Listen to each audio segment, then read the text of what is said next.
I spent 3 weeks in the hospital learning how to walk again.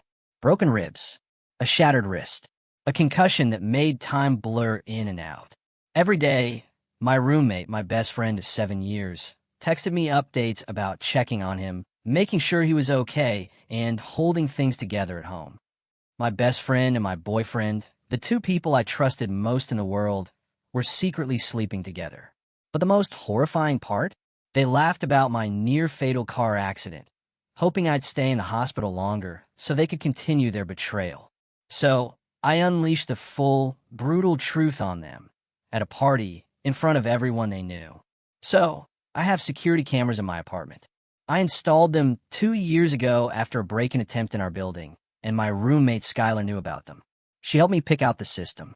She was standing right next to me at Best Buy when I bought them. She watched me install them in the living room and kitchen. She knew exactly where they were, what they recorded, how long the footage saved to the cloud.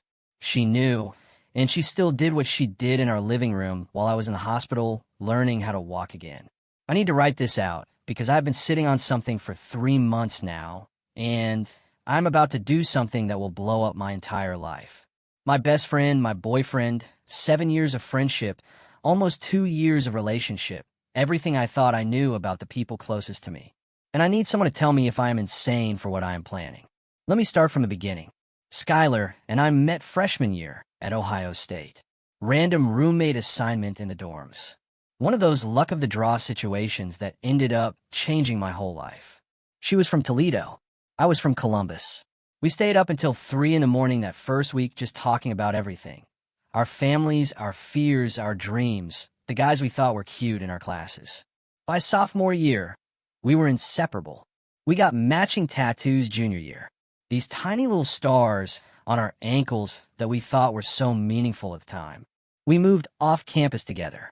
After graduation, we both stayed in Columbus, got jobs, found a bigger apartment. 7 years of birthdays and holidays and random Tuesday nights eating ice cream on the couch, complaining about work. She was my person, the first one I called when anything happened. The one who knew all my secrets and fears and embarrassing stories. The sister I never had since I only have a brother. My boyfriend Owen came into the picture almost 2 years ago. We met at a Halloween party through mutual friends. He was dressed as a lumberjack, flannel shirt, and fake axe, and this dumb, confident smile that somehow worked on me. He had this way of making you feel like you were the most interesting person in the room. Like everything you said was fascinating and funny and worth his full attention.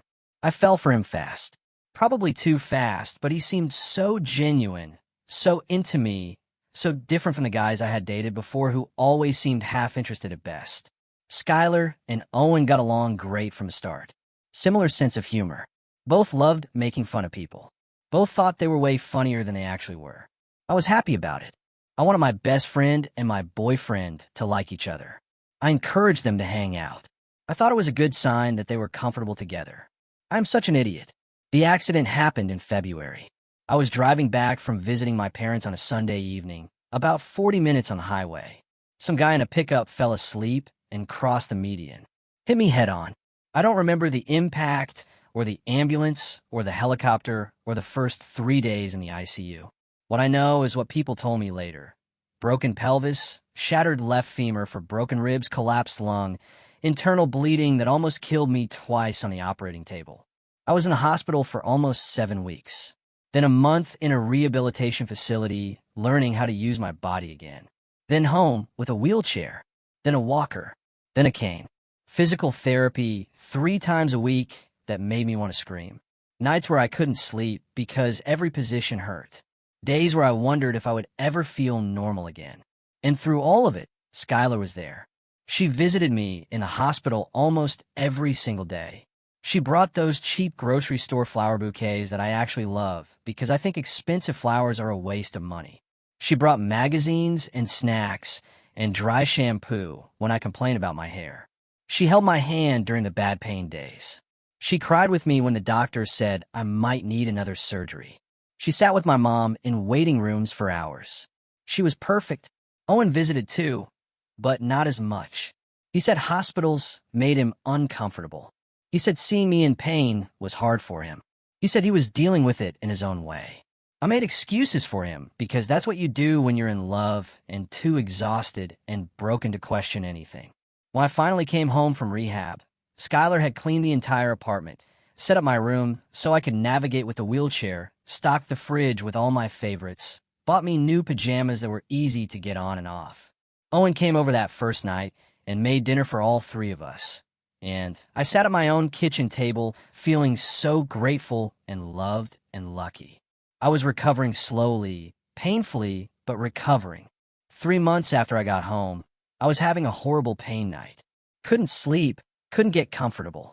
Brain wouldn't stop. Around 2 in the morning, I decided to check the security camera footage because I thought I heard something in the living room. We had been having issues with a drunk neighbor who kept trying our door handle late at night. I opened the app on my phone, scrolled back through the footage to check for anything weird, and I saw Skylar and Owen on our couch, not sitting, not talking. I watched my best friend with my boyfriend on the couch where I had recovered from surgery, where I did my physical therapy exercises, where I cried from pain while she rubbed my back and told me everything would be okay. I kept watching because I couldn't stop because I needed to understand. And then I heard what they were saying. The cameras record audio. I had forgotten that or never really thought about it. Owen was laughing about something, and Skylar said I was so pathetic. I actually believed she was my best friend, that I was desperate, that I would die alone without her.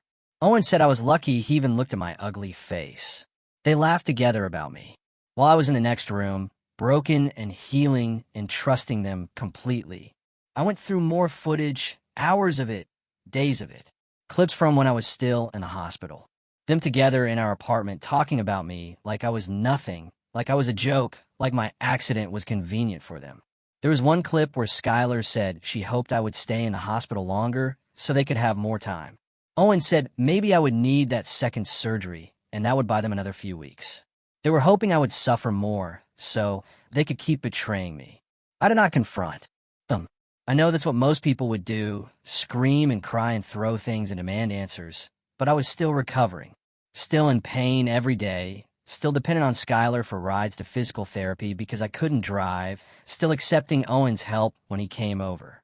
And I was so angry, so deeply furious that I knew if I confronted them right then, I would destroy myself in the process.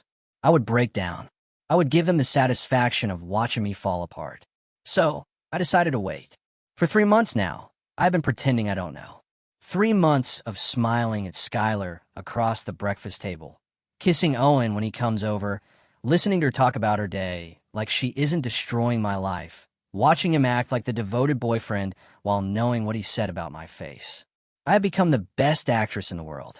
I went to physical therapy and got stronger, started driving again, went back to work part-time, then full-time.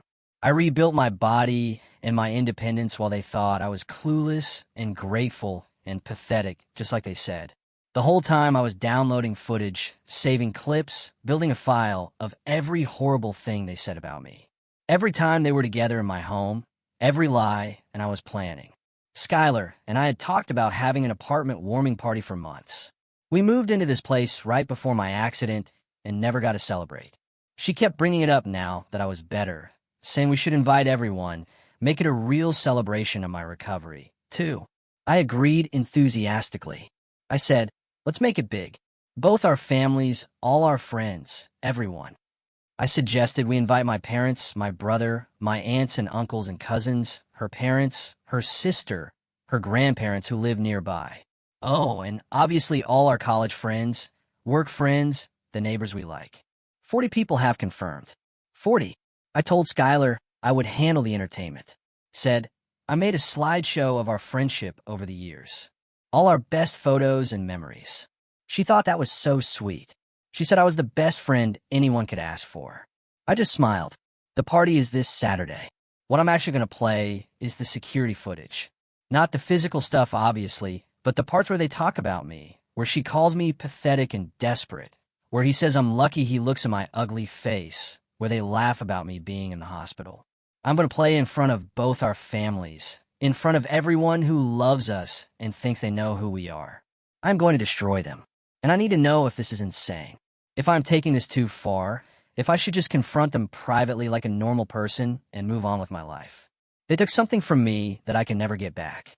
Not just my boyfriend and my best friend, but my ability to trust my own judgment. My belief that the people who love me actually love me. My sense of safety in my own home. They did this while I was fighting for my life, while I was broken and scared and dependent on them. They laughed about my suffering like it was entertainment. I don't want to just confront them. I want them to be exposed. I want everyone to see who they really are. I want their families to know what they raised. I want our friends to know what kind of people they have been trusting. Is that revenge? Yes, absolutely it is. But is it wrong? My brother knows my plan. He is fully on board and says they deserve worse. My mom doesn't know the details, but she knows something happened with Owen and keeps asking why I seem different around him lately. I haven't told her because I need her genuine reaction at the party. I need everyone's genuine reaction. Saturday is 4 days away. 40 people are coming to watch me blow up 2 relationships and probably cause a family incident that will be talked about for years. I have thought about backing out, about just confronting them privately and kicking Skylar out and breaking up with Owen like a normal person, about moving on without the drama. But then I remember what they said about me. Pathetic, desperate, ugly. Lucky he even looks at me. Should stay in a hospital longer. No, they don't get to slink away quietly. They don't get to control the narrative and tell people we just grew apart or the relationship ran its course. They get to be seen, really seen by everyone who matters. I have never done anything like this in my life. I am not a dramatic person. I am not vindictive. I am the friend who always sees both sides, always tries to understand, always gives people the benefit of the doubt. They burned that version of me.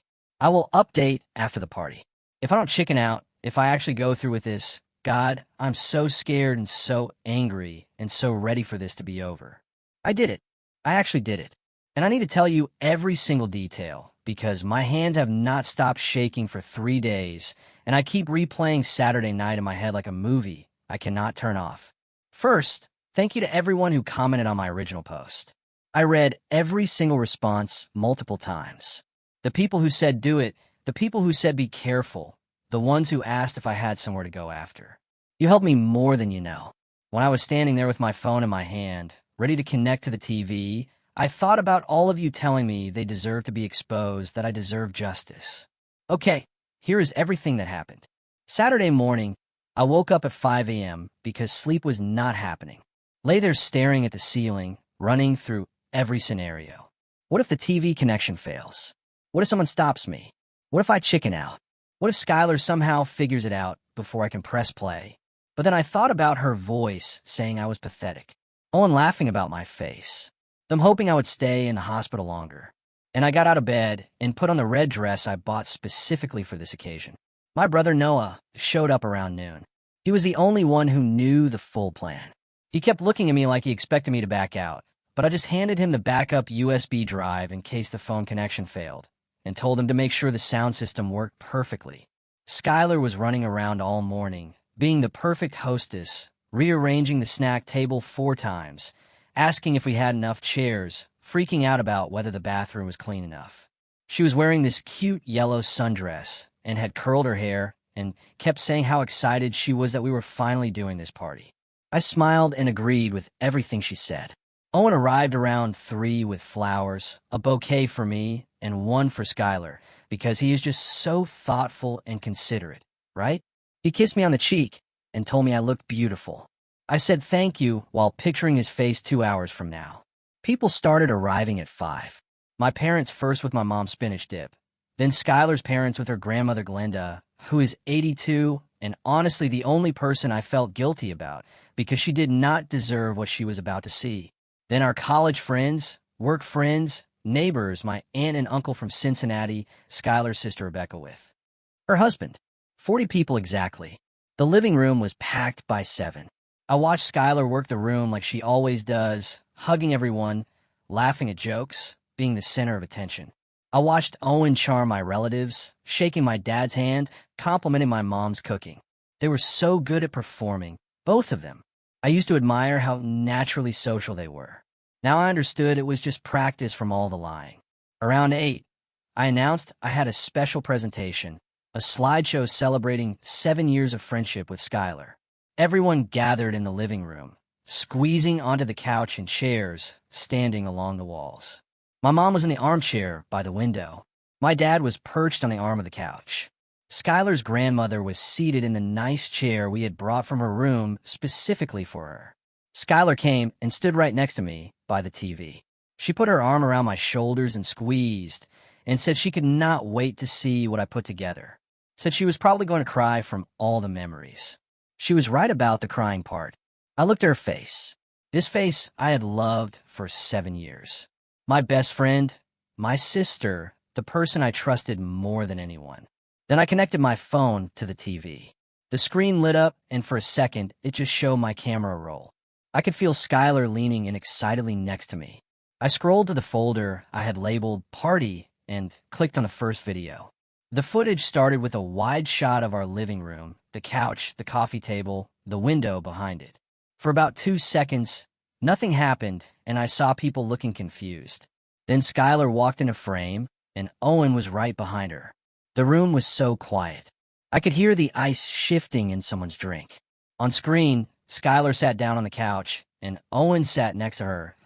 They started talking. Normal conversation at first, something about what to order for dinner. A few people in the room started looking at me like they did not understand what they were watching.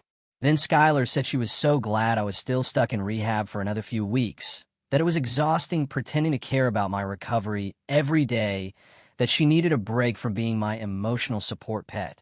I heard my mom inhale sharply.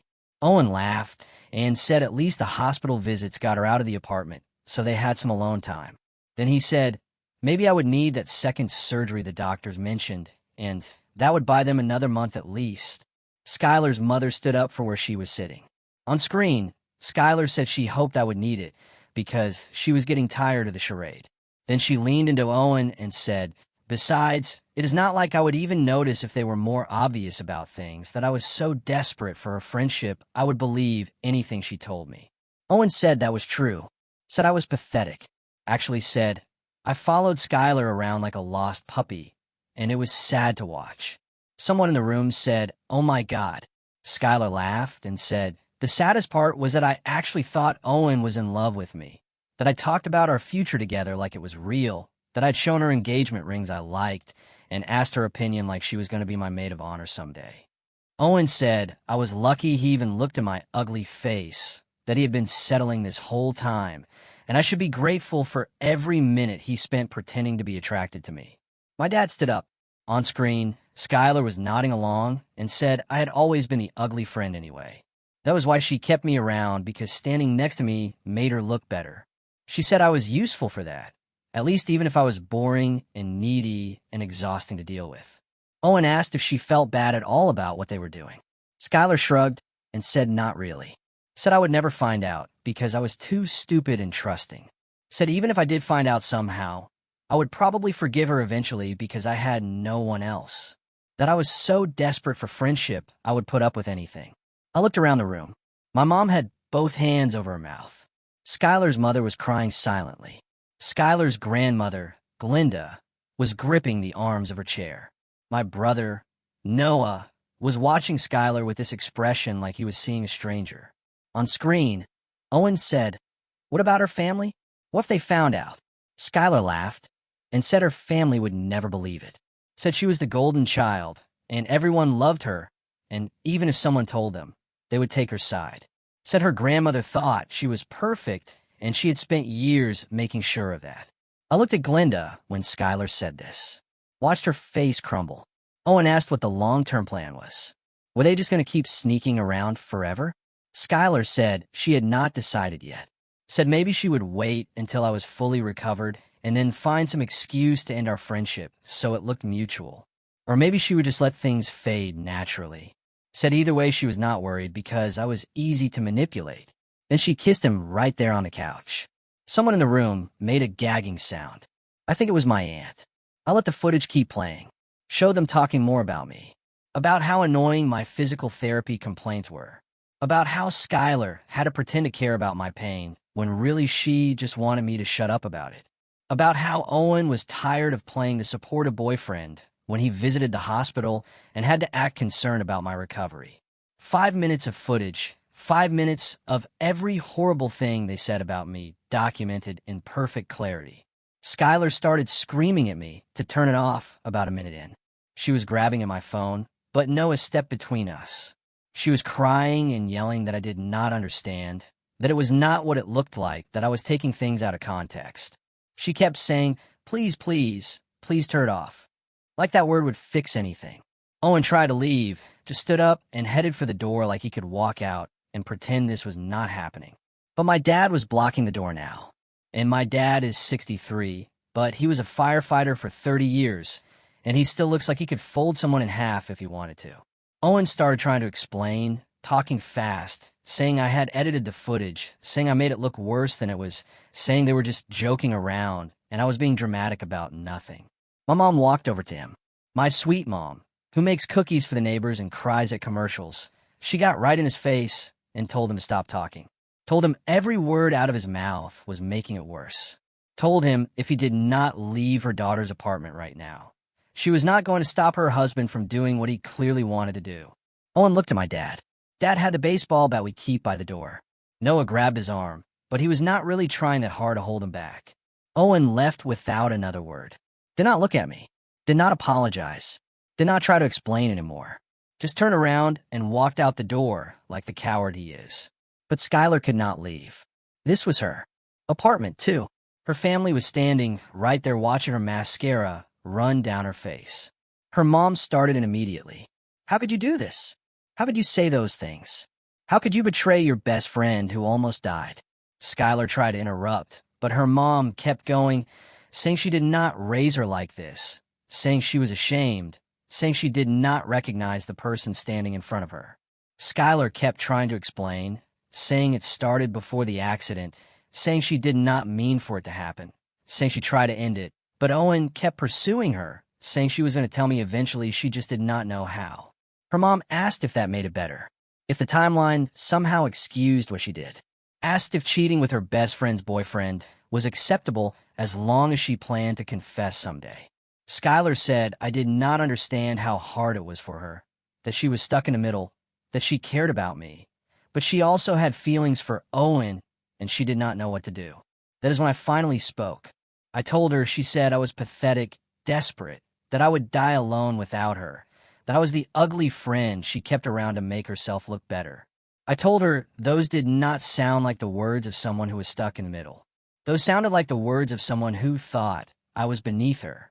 Skylar said she did not mean it, said she was just venting, just saying stupid things she did not actually believe. Said I knew her. I knew she loved me. I knew she did not really think those things about me. I told her I did not know her at all, apparently. That I spent 7 years thinking she was my best friend. And she spent 7 years thinking I was useful and pathetic and easy to manipulate. Skylar kept crying and saying please, saying my name over and over like it was a magic word that would make me forgive her. She reached for my hand, but I stepped back. Then Glinda stood up. Skylar's grandmother is tiny, barely 5 feet, white hair, always wearing soft floral blouses. She has known Skylar since the day she was born. She was at every birthday, every holiday, every graduation. Skylar was her favorite grandchild, and everyone in the family knew it. Glinda walked over to Skylar very slowly. Everyone got quiet. Skylar looked at her grandmother with this desperate hope on her face, like surely Grandma would understand. Grandma would take her side. Grandma would make everyone see that this was all a big misunderstanding. Glinda looked at Skylar for a long moment. Then she said she heard what Skylar said on that video about her. That Skylar said her grandmother thought she was perfect, and she had spent years making sure of that. Glinda said she did think Skylar was perfect. For her whole life, she had been so proud of her granddaughter, bragged about her to everyone, showed her photos to all her friends, talked about how kind and good and wonderful she was. And now she knew it was all manipulation, all performance. That Skylar had been lying to everyone, including her, for years. Glinda said she was ashamed that she did not know who Skylar was, but it was not the granddaughter she loved, that she needed to leave now because she could not look at her anymore. Then she walked toward the door, did not hug Skylar, did not say goodbye. Skylar's sister, Rebecca, ran after her to make sure she got to her car. Okay. Skylar collapsed onto the couch, the same couch from the video. She was sobbing so hard she could barely breathe. Her mom sat down next to her, but not in a comforting way, more like she was waiting for more answers. Her dad stood behind them, looking like he wanted to be literally anywhere else on earth. The party emptied out pretty quickly after that. People kept coming up to me and hugging me and apologizing like it was their fault, saying they could not believe it, saying they were so sorry this happened, saying if I needed anything to call them anytime. My mom would not let go of my arm. My dad kept pacing around, clenching and unclenching his fists. Noah was gathering up my stuff, the bag I had pre-packed, making sure I did not forget anything I needed. Skylar's parents stayed. Her mom was questioning her in this low, intense voice about how long it had been going on, how it started, who else knew. Skylar kept giving vague non-answers, saying it just happened, saying she never meant to hurt anyone, saying she made a mistake. Her mom asked if sleeping with her best friend's boyfriend for months while that friend was recovering from almost dying was a mistake or a choice. Skylar did not have an answer for that. I walked past the couch with my bag.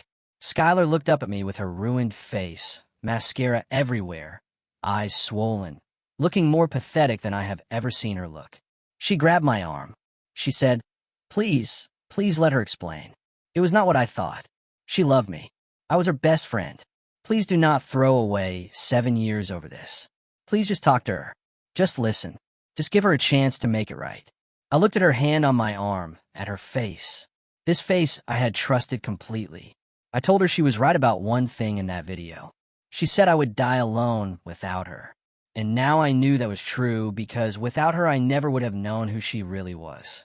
So, thank you for showing me. I pulled my arm away. She said my name again. Kept saying it. Like if she just said it enough times, I would turn around. I did not turn around. No, I had the car running outside. My parents followed us out. We drove to their house in silence, except for my mom crying quietly in the back seat. That was Saturday. It is now Tuesday, and my phone has been absolute chaos. Owen has texted me probably 70 times. Started with anger. How could I do that to him? How could I humiliate him like that? I had no right to air their private business in front of everyone. Then shifted to justification, saying what they did was wrong, but what I did was worse. Saying at least they kept it private and I made it public. Saying I violated his privacy by showing footage of him in my apartment.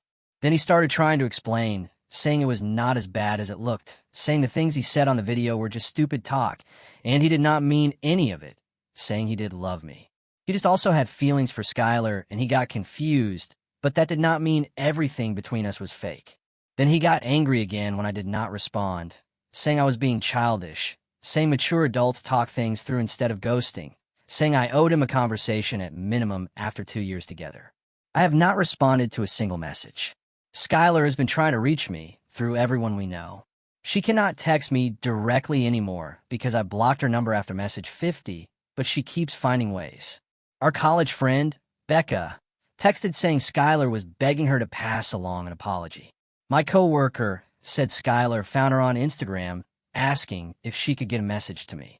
Skylar has also been posting on social media vague stuff about being judged without people knowing the full story, about how easy it is to look like the villain when someone only shows one side, about fake friends and betrayal, and people who do not understand what she is going through. Like she was betrayed, like she is the victim here. Our mutual friends keep screenshotting her posts and sending them to me. They are all furious on my behalf, which feels good, but also exhausting because everyone wants to talk about it constantly, and I'm so tired.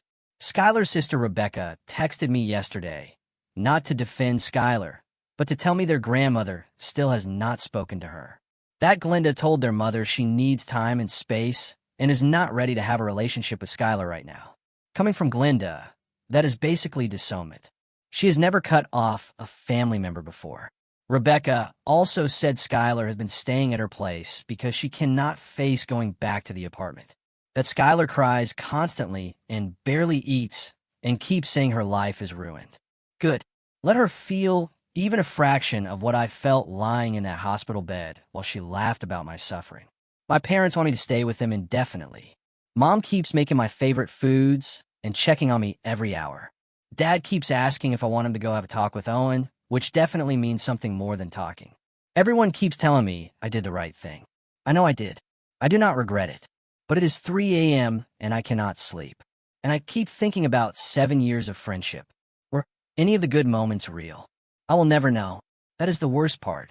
I will spend the rest of my life wondering if any of it was real. The apartment situation is complicated. Both our names on the lease. 6 months left. I have 30 days to figure out what I want to do. Her parents offered to pay her portion until she finds somewhere else, and I accepted because I need the money.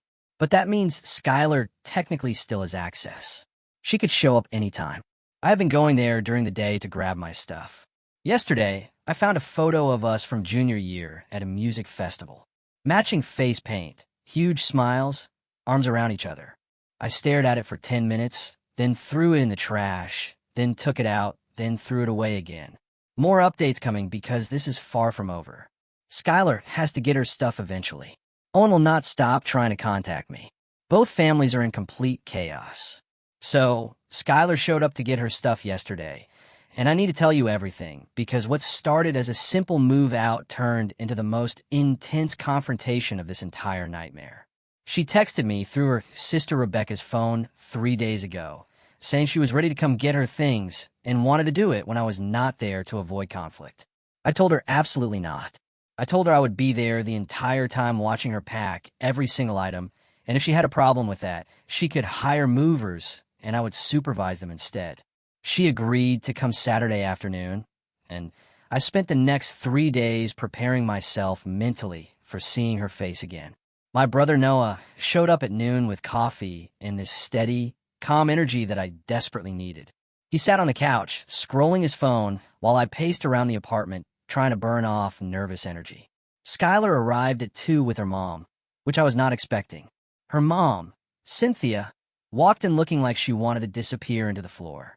Skylar went straight to her room without acknowledging me, and her mom followed, and I could hear them in their opening drawers and sliding hangers across the closet rod and taping boxes shut. Noah and I sat in the living room listening to the sounds of 7 years being packed into cardboard. And I kept thinking about how strange it was that an entire friendship could be reduced to boxes and trash bags. About an hour into the packing, Skylar came out to get her stuff from the bathroom, and she had to walk past me to get there. She stopped in the middle of the living room and just stood there looking at me like she was trying to figure out what to say. And I stared back at her without giving her anything. She started with the apology I knew was coming, saying she understood if I did not want to hear it. But she needed me to know she was truly sorry for everything. And she had been doing a lot of thinking, and she finally understood why I did what I did at the party. She said she deserved it. She said she deserved all of it, and she was not going to make excuses anymore because there were no excuses for what she did. I just looked at her without responding because I wanted to see where she was going with this and whether she actually had anything real to say or if this was just another performance. She kept talking, saying the worst part of all of this was losing her grandmother. She said Glinda still would not speak to her, that she had tried calling every single day and Glinda never answered, that she had written letters and sent flowers and even showed up at her house, but Glinda would not open the door. She said her grandmother was the most important person in her life, and she had destroyed that relationship forever with her own selfishness, and she did not know how to live with that. I told her good. Now she knew exactly how it felt to lose someone she thought would always be there, someone she trusted completely, someone she built her life around. Skylar started crying, these quiet tears running down her face, and she said she deserved that. She deserved everything that was happening to her. But she needed to ask me something, even though she already knew the answer. She asked if there was any possibility we could ever be friends again. Not now, and not anytime soon, but maybe someday years from now, when everything had settled. Could I ever see myself forgiving her? I told her no. I told her I would never forgive her, and I would never want her in my life again, and she needed to accept that and stop hoping for some redemption arc where I eventually came around. She nodded like she expected that answer, but then she said there's something else she needed to tell me, something that had been eating at her since the party and something that would probably make me hate her even more, but she could not keep carrying it around anymore. I waited because at this point, what else could she possibly tell me that would make any of this worse? She said the affair with Owen started way before my accident. She said they had been sleeping together since the previous June, before the car crash. And the whole time, I was telling Owen I loved him and planning a future with him and showing her engagement rings I liked. He was also with her. She said she knew I thought it started while I was in the hospital, but it had been going on for almost a year before that. I felt something shift inside me when she said that. I had convinced myself that the accident was somehow the catalyst, that maybe the stress and the fear had pushed them together in some twisted way. But learning they had been betraying me for almost a year before I ever got hurt changed everything. I asked her why she kept being my friend all that time, why she kept living with me and eating breakfast with me and watching movies with me and talking about our lives like nothing was wrong. Why she did not just end the friendship if she was already stabbing me in the back every chance she got. She said she did not know how to end it. She said she kept thinking she would break things off with Owen, but then she would see him and all her resolve would disappear. She said she kept thinking she would tell me the truth, but there was never a right moment, and she was terrified of losing me even though she knew she did not deserve to keep me. She said she was a coward, and she had always been a coward, and she hated herself for it. I asked her if Owen was planning to leave me for her, if they had some endgame where they would eventually be together publicly, and I would just be the pathetic ex-girlfriend who never saw it coming. She said they talked about it multiple times. She said Owen kept saying he needed more time, kept saying he was not ready to end things with me, kept making excuses and pushing the timeline back. She said eventually she realized he was never going to choose either of us because he liked having both. He liked the stability and the girlfriend he could bring to family events and also the excitement of a secret affair. She said she was just as much a fool as I was because she actually believed he loved her. I asked her point blank if she loved him. She said she thought she did at the time, but now she was not sure she even knew what love meant. She said maybe she just loved the attention and the secrecy and the feeling of being chosen over someone else. She said there was something addictive about being the other woman, knowing someone wanted her badly enough to risk everything, and she got caught up in that feeling without thinking about who she was hurting. Then she said something that made me want to put my fist through the wall. She said part of her was actually relieved when I found out. She said she had been exhausted from pretending for so long, exhausted from the guilt and the lies, and having to keep track of what she had told me versus what was actually true. She said in some sick, twisted way, I had set her free by exposing them at the party because now she did not have to pretend anymore. I stood up from the couch so fast that Noah jumped. I told Skylar to get her stuff and get out of my apartment and never speak to me again. I told her I did not care about her relief or her exhaustion or her complicated feelings about being a lying, manipulative piece of garbage. I told her she did not get to feel free after what she did to me. I told her she should feel trapped and suffocated by guilt for the rest of her miserable life. She backed away toward her room, still crying, and her mom came out looking alarmed, asking what happened. I told Cynthia to get her daughter out of my home before I said something I would regret. And Cynthia just nodded and hurried back to help Skylar finish packing. They were loading the last boxes into Cynthia's car when Owen showed up. He just walked right into the apartment through the open door like he had any right to be there. And I felt every muscle in my body tense. Noah stood up immediately and positioned himself between me and Owen. But Owen held his hands up like he came in peace. He said he just wanted to talk. He said I had been ignoring him for weeks, and he deserved a chance to explain his side of things. He said he drove all the way across town because this was important and the least I could do was give him 15 minutes. I told him to get out. I told him he was not welcome here, and he had nothing to say that I wanted to hear. He did not leave. He just kept standing there talking like my words meant nothing. He said what happened at the party was cruel and vindictive, and I had completely destroyed his life. He said his parents found out through social media, and now they were barely speaking to him. He said his coworkers looked at him differently, and he might have to find a new job because the environment had become so uncomfortable. I asked him if he was actually standing in my apartment complaining about consequences for his own actions. He said what he did was wrong. He was not denying that, but two wrongs do not make a right. He said I should have confronted him privately like an adult instead of planning some psychotic public humiliation. He said if I had just talked to him, we could have worked through it. We could have gone to couple therapy. We could have figured out what went wrong and fixed it together. I laughed in his face. I asked him what exactly there was to work through. The part where he called me ugly. The part where he said I was lucky he even looked at me. The part where he laughed about me needing more surgery while I was fighting for my life. He said those were just words, just stupid things people say when they are venting and not thinking clearly. He said, everyone says mean things they do not actually mean.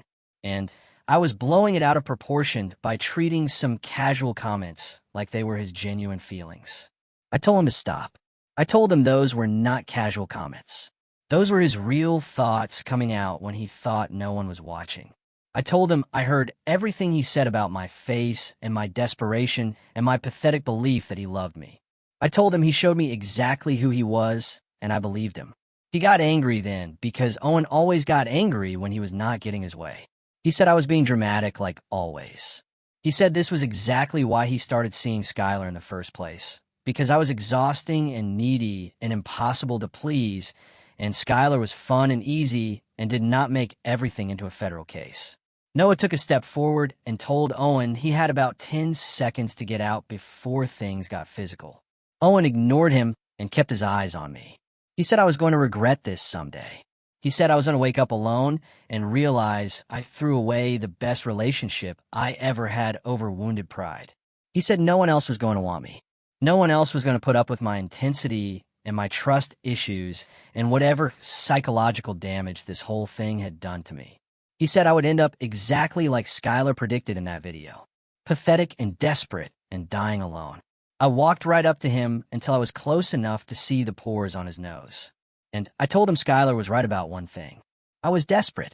Desperate enough to convince myself someone like him was capable of love. Desperate enough to ignore every red flag because I wanted so badly to believe I'd found my person. Desperate enough to waste almost 2 years on a man who thought being with me was doing me a favor. I told him I would rather spend the rest of my life alone than spend one more second with someone who thinks loving me is charity. He opened his mouth to respond, but Noah grabbed his shoulder and physically turned him toward the door. Skylar had been standing in the hallway, watching the whole confrontation through the open door. She had this expression on her face like she was seeing Owen clearly for the first time, like maybe she finally understood that he never loved either of us, that we were both just convenient options for someone who could not be alone. She finished loading her last box without saying a word. Before she got into her mom's car, she turned around and looked at me one more time and said she was sorry. She knew it did not mean anything, but she needed to say it one last time. I told her goodbye, not I forgive you, not I hope you figure your life out, just goodbye. And she got in the car, and Cynthia drove away. And 7 years ended in a parking lot on a random Saturday in November. I went back inside and sat on the couch and cried while Noah sat next to me, not saying anything, because sometimes the best thing someone can do is just exist beside you while you fall apart. That was yesterday. I'm getting my tattoo covered next month. Found an artist who does beautiful botanical work. The little star is becoming a wildflower, something that grows even in harsh conditions. It felt right. I survived a car accident that should have killed me. I survived months of learning to walk again. I survived discovering that my entire life was built on lies. I can survive being alone. I can survive rebuilding. I can survive becoming someone who never lets herself be fooled again. Thank you to everyone who followed this story. You are better friends to me than either of them ever were.